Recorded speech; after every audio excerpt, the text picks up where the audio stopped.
बच्चों के बिना खाने का मजा ही नहीं आता। दुरे शहवार अब अपने घर की हो गई, अब उसके बिना खाने की आदत डाल ले।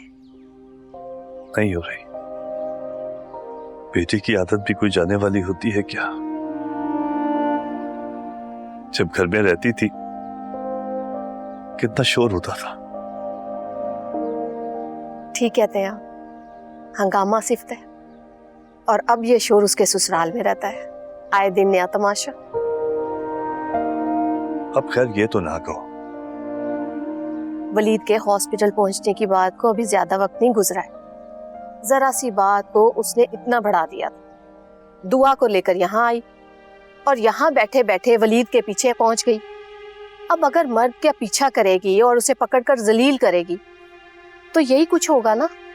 और ये तो शुक्र है कि वलीद अलग मिजाज का बच्चा है, वरना कोई और होता तो दुरे शहवार को भारी नुकसान पहुंचता। लेकिन फातिमा, दुरे शहवार का कोई अकेले का कसूर तो नहीं था ना। अब वलीद ने वो चोर दरवाजा खोला ही क्यों कि किसी को भी शक होता? अरे भाई, वो बेचारी यतीम बच्ची है, वलीद अगर उसकी मदद करता है तो नेकी कमाता है ना।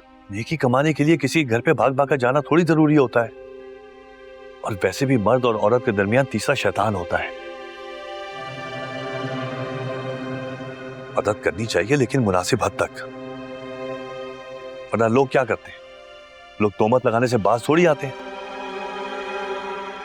लोगों का क्या है, जो कुछ देखा उस पर तोहमत लगाई और आगे बढ़ा दिया। आप ठीक कह रहे हैं। अब कल को उस बच्ची की शादी होनी है, उसके लिए मुश्किलात पैदा ना हो तो ये बात तो वलीद को सोचनी चाहिए ना। हाँ, लेकिन ये बात वलीद को समझाने के लिए हमारी जरूरत है।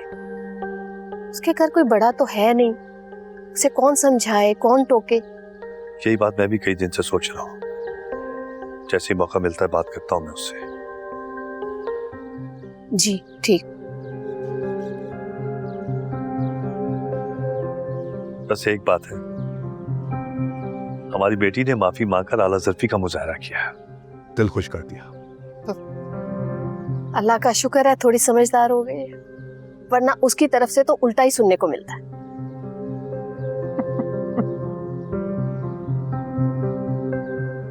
वैसे कौन कहता है कि मेरी बेटी की सास नहीं है? सारे कुत्तों हैं तुम में सास वाली। सही गिला करती है मेरी बेटी। तो मां ने सास हो उसकी। हद हो गई, तो उसे समझाया भी ना करो। अरे कैसी बात कर रही हो? मैंने ये कब कहा? बेटी है तुम्हारी, तुम नहीं समझाओगी तो कौन समझाएगा? यही तो। हाँ,